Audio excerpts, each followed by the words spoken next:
Muy buenas a todos y bienvenidos a Mundo Azul.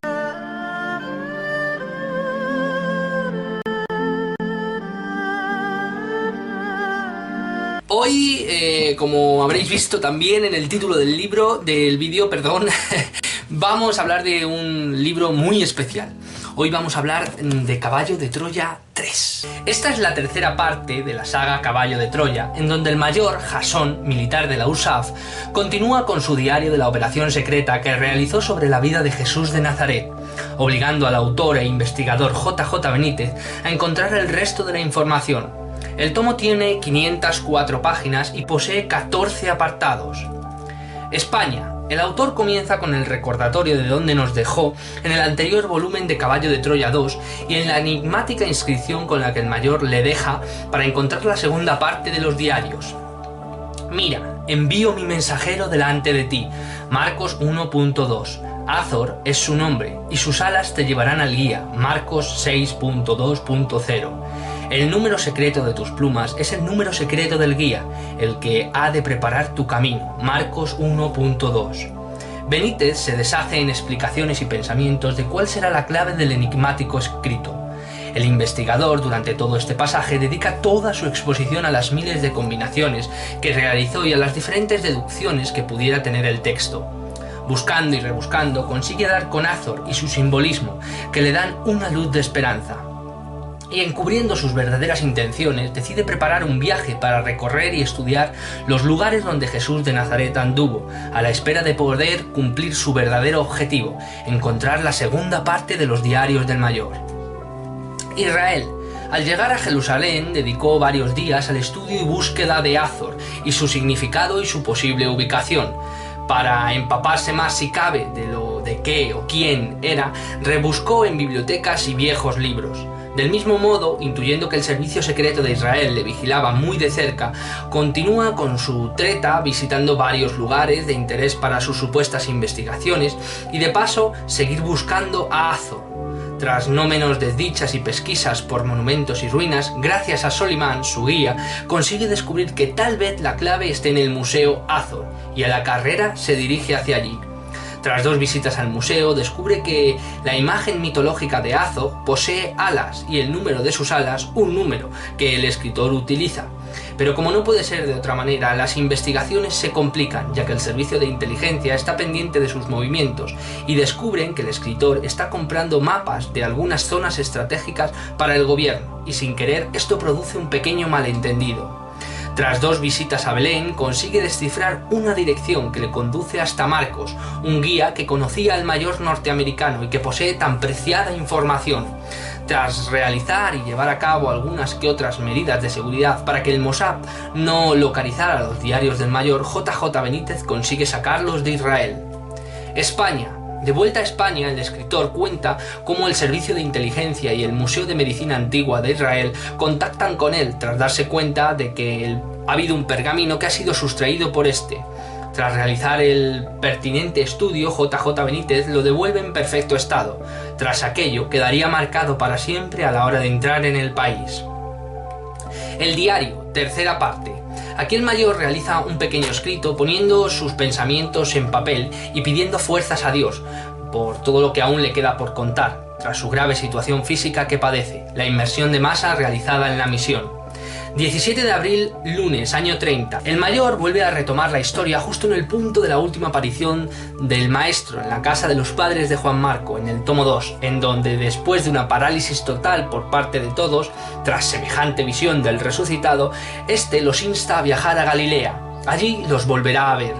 Todos, después de salir del shock tras desaparecer el rabí, deciden emprender el viaje. Durante varias horas de preparativos y abastecimiento, los íntimos, juntos con Jasón, emprenden la salida de la casa de los padres de Juan Marcos. Pero el mayor, a la altura de la cima del Monte de los Olivos, se separa del grupo para ir directo a la cima del módulo e ingresar en él. Pero antes de hacerlo, Jasón descubre que es seguido por el joven Juan Marcos, que le ve desaparecer entre nubes y sonidos, tomándole por un ángel del Señor. Los dos pilotos, Eliseo y Jasón, finalmente despegan junto con la nave y se dirigen a otro emplazamiento elegido por ellos, llamado Base Madre 2, el conocido como Monte de la Ordenación, donde los discípulos, tiempo después, se reunirán con Jesús. Allí los dos pilotos aguardaron pacientemente la llegada de los galileos que iban a pie. 18 de abril, martes.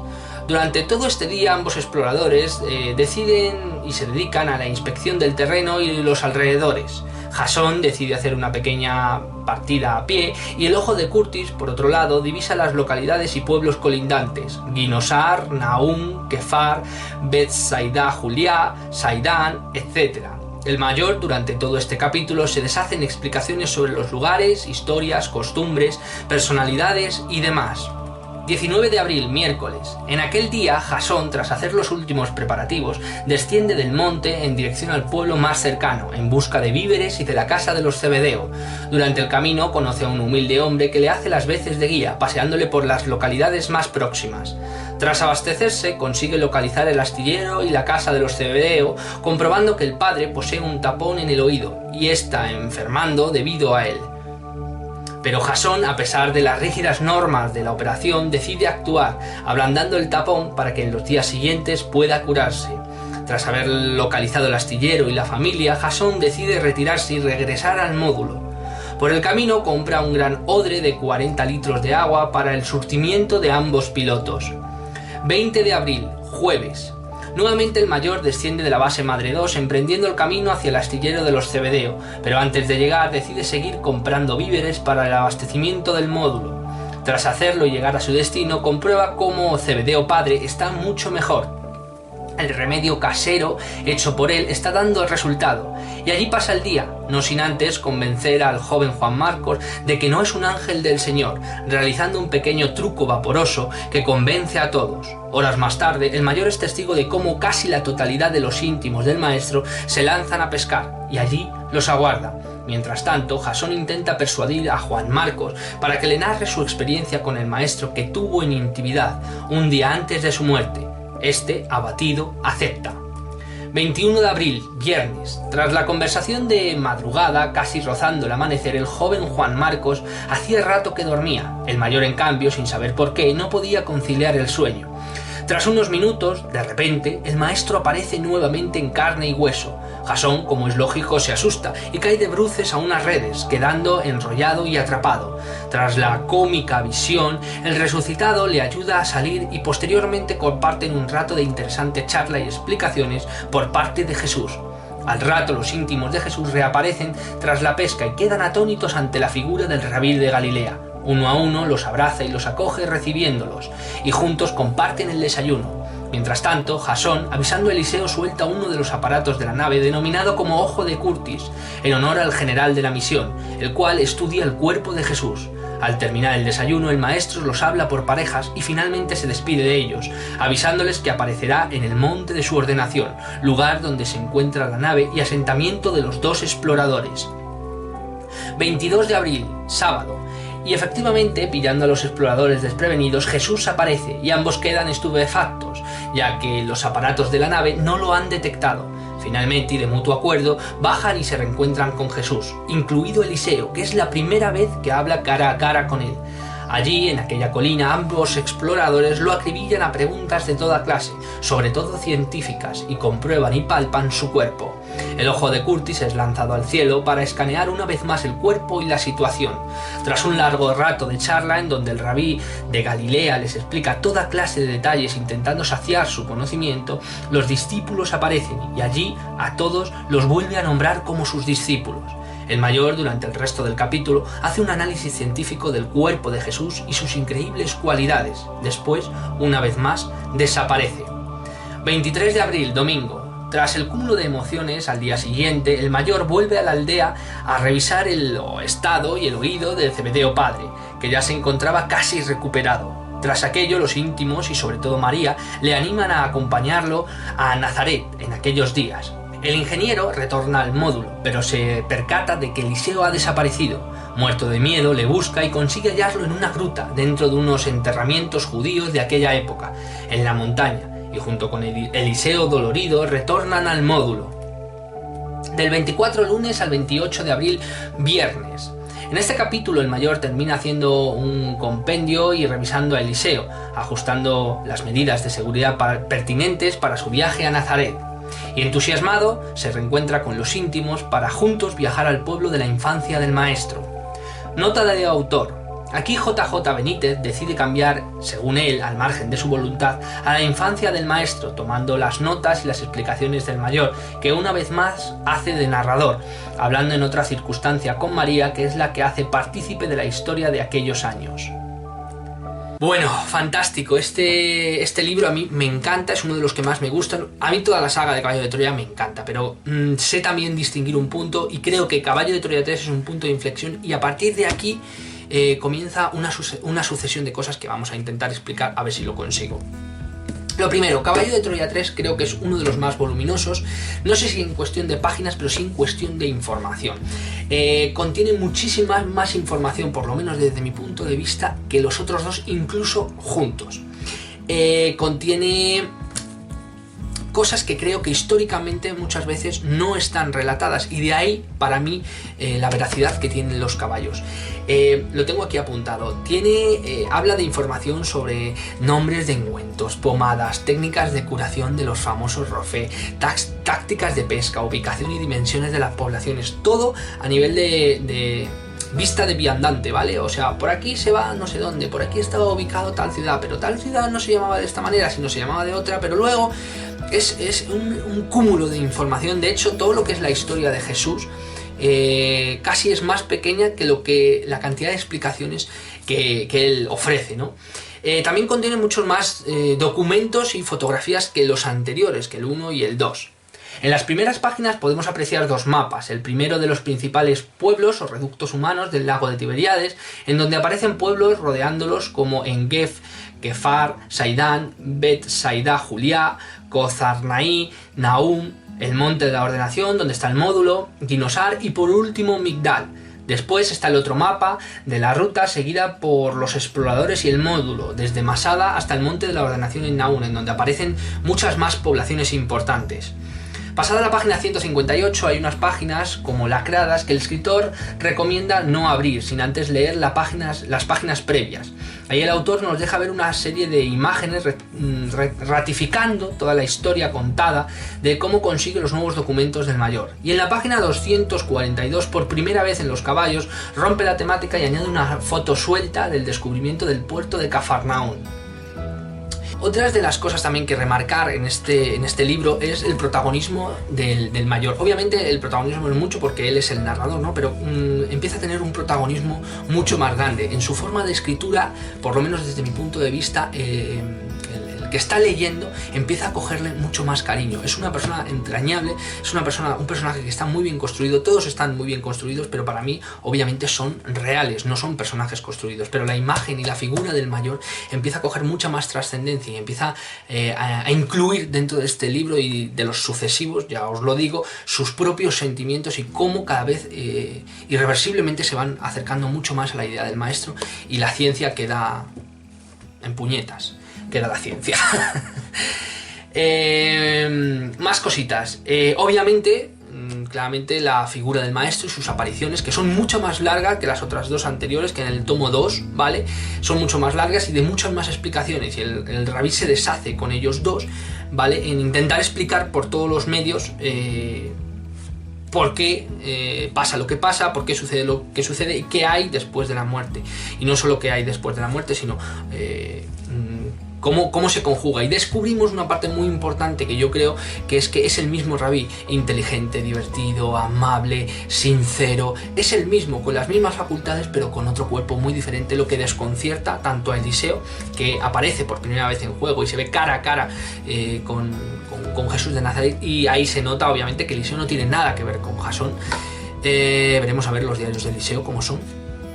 Y no solo que no tiene nada que ver con Jasón, sino que además tiene una actitud un poco irreverente con el maestro y con todos. No falta de respeto, pero sí irreverente. Él pregunta, es como más natural, pero luego también es como un niño, ¿vale?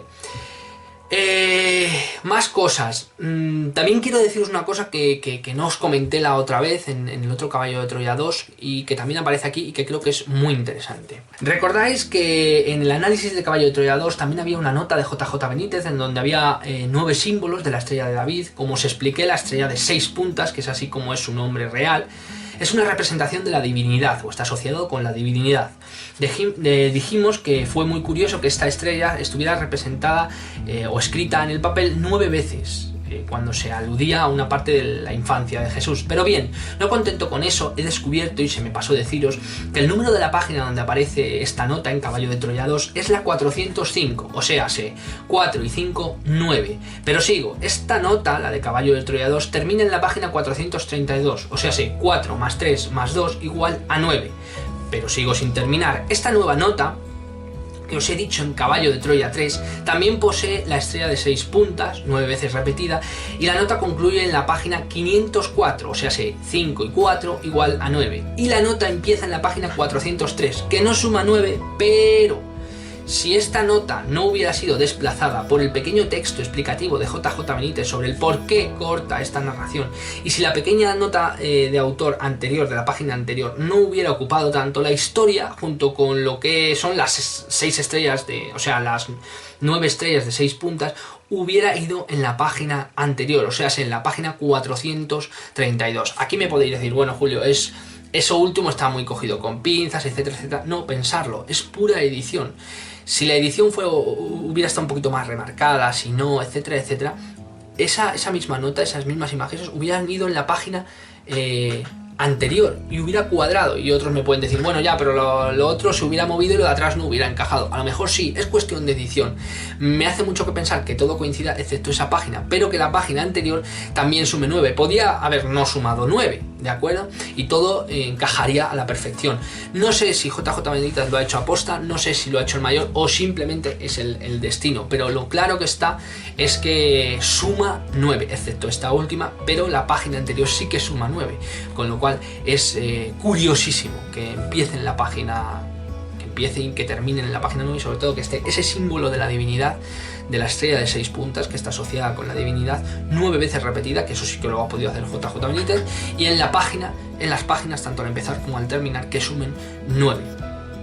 ¿Eso lo habrá hecho JJ Benítez? Pues no lo sé, a lo mejor sí, a lo mejor no, pero es también curioso y es de remarcar, y quería dejaros constancia de ello, que me fue muy curioso cuando lo descubrí. Como os he dicho, Caballo de Troya 3 no tiene desperdicio. Aquí, para mí, no es que empiece una historia nueva, pero para mí aquí empieza la verdadera historia de los caballos de Troya. La magia de los caballos de Troya empieza en el apartado 3. Obviamente el 1 y el 2 son extremadamente mágicos, pero aquí como que el destino, Jesús de Nazaret, etcétera, etcétera, continúa con esa capacidad suya que tiene de estar en diferentes horas y de conocer pues muchas cosas íntimas y de leer el pensamiento, etcétera, etcétera. Pero aquí se va dejando entender que esta misión ha sido dicha o ha sido escrita por los cielos y que nada deja la casualidad. Aquí empieza, dijéramos, la verdadera y auténtica magia de los caballos de Troya, mucha más de la que ya nos habían narrado en los otros dos. Y si el 1 y el 2 os fascinó, el 3 y en adelante os va a dejar de piedra. Como digo, Caballo de Troya 3 no tiene desperdicio. Si tenéis la oportunidad de leeroslo, y también haré, yo os adelanto, unas secciones de conversaciones que voy a intentar añadir diferentes voces de diferentes personas, de las conversaciones que tiene el mayor con Jesús de Nazaret, porque la verdad son impresionantes, son una pasada. Caballo de Troya 3, la saga Caballo de Troya, no tiene desperdicio, leérosla por favor, es fantástica, es brillante. Un abrazo enorme.